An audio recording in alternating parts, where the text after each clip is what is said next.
Hey Robo-Buddies. So today I want to talk to you guys about Insurgent by Veronica Roth, which is book 2 of the Divergent trilogy. Now if you guys haven't seen my video on book 1, you can click here to check that out.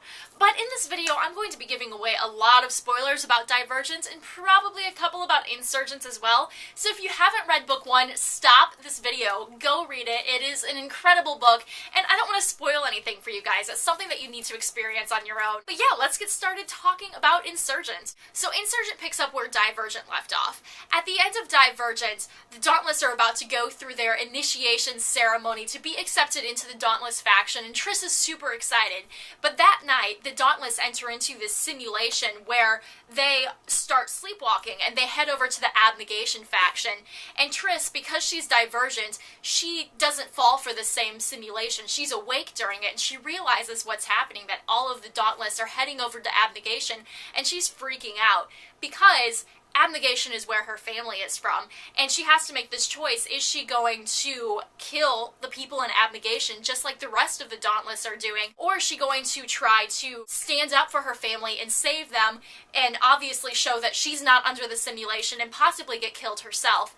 And thankfully Tobias, also known as 4 in the first book, he's not under the simulation either because he's Divergent, so together they try to escape and save her family, but they get caught by the Erudites. The Erudites are actually the one who invented this simulation serum, and the head of the Erudite headquarters wants to have like total and complete power and control. And so she teamed up with the Dauntless, and together they are using the Dauntless as fighters to fight against the Abnegation, who are in charge of the government and who have all sorts of official governmental documents. And so they get caught and they're led into the Erudite compound to meet with Janine Matthews, who's like the head of the Erudites. Triss actually gets sent to a room where she's going to be drowned, and Tobias is put under this new kind of simulation serum which actually works for him despite the fact that he's Divergent, and he is sent back to Dauntless where he controls the simulation. So Triss is saved from drowning by her mom. So as they're escaping the Erudite compound, Triss's mom gets shot by, I believe it's actually her friend Will. So she has to make a decision. Is she going to defend herself against Will, who is under the simulation?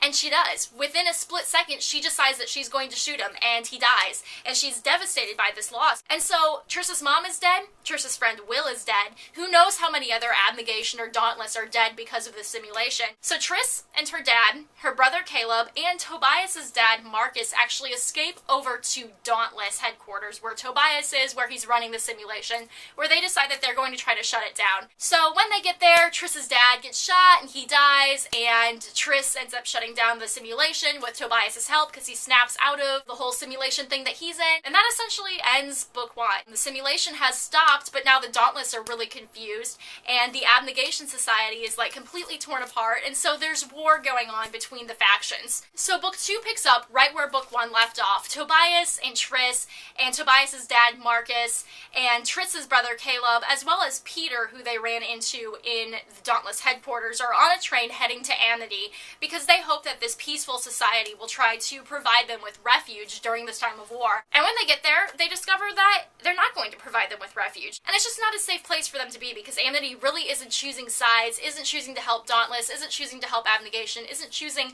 anything. And while Triss is at Amity, she discovers Tobias's dad Marcus walking with the Amity spokesperson kind of woman, and while they're walking, she asks them why Erudite attacked Abnegation, and Marcus wasn't able to give a lot of information because he needed to keep that secret, but Triss discovered that Abnegation had something that they were fighting for, some sort of official papers that they were trying to keep secret from the Erudites that the Erudites wanted, and so Triss tries to pressure Marcus to get that information, but he won't give it away, and Triss knows that there's something deeper to this war than what's at, surface level, and she tries to talk to Tobias about it, and he's like, my dad's a liar, don't believe him, because as we discover in book 1, Marcus, who's one of the government leaders of Abnegation, actually abused Tobias, and so Tobias has a lot of hate and anger against his dad, and so Triss has to make a decision. Is she going to choose to believe Marcus and find out more information about the root cause of this war, or is she going to ignore her gut instincts and decide to stick with Tobias? A couple of spoilers about this book. It turns out that Tobias's mom, who was supposedly dead, isn't dead. She's actually the leader of the Factionless. We discover in this book that the Factionless aren't as terrible as everybody made them out to be. Everyone said that being factionless was worse than death. You were essentially essentially homeless, living on the streets, begging for food, very little clothes or warmth or security. But it turns out the factionless have actually built this kind of army together. And so the factionless are actually wanting to go to war against the Erudites, completely destroy the Erudite compound and every single piece of information that they have. And they want to create this new society where there aren't any sort of factions whatsoever, which is a big deal because they've never ever had that before.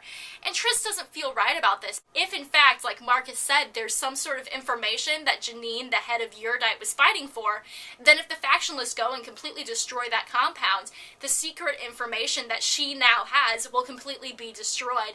And so Triss doesn't like teaming up with the factionless either, and so there's a lot of conflict between her and Tobias in this book, because he wants to side with his mom, but Triss wants to side with Tobias's dad, and so they're kind of at rifts with each other.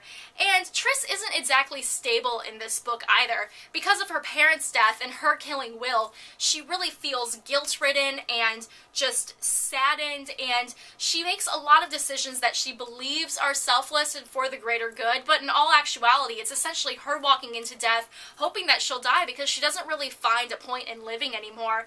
And while I was really rooting for Triss in the first book, Triss in the second book really gets on my nerves. It's like, come on, what are you doing? Stop doing that. Like, I was bawling my eyes out. And also, because of Will's death and her parents' death, she feels very alone and afraid, and she has a lot of nightmares. But Triss kind of uses her relationship with Tobias as a way to escape the pain and the guilt and the fear that she's suffering from. But, I mean, later on in the book, she really starts to gain an appreciation for him and gain an appreciation for life, but unfortunately, it's while she's about to die. So spoiler alert there too. But another spoiler alert, we actually discover that the information that Janine Matthews stole from Abnegation was what Triss's parents died for. This information will change everything.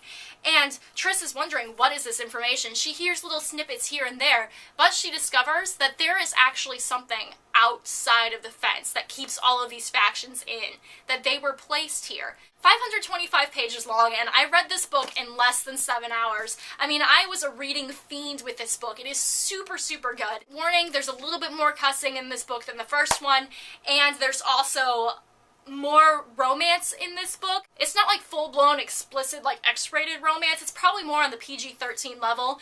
But again, if you're a parent and you're trying to find nice, safe books for your kids to read, this is probably one that you should read before giving to your kids. So I want to know from you guys, have you read this book and what did you think about it? And also, did you like book 2 or book 1 better?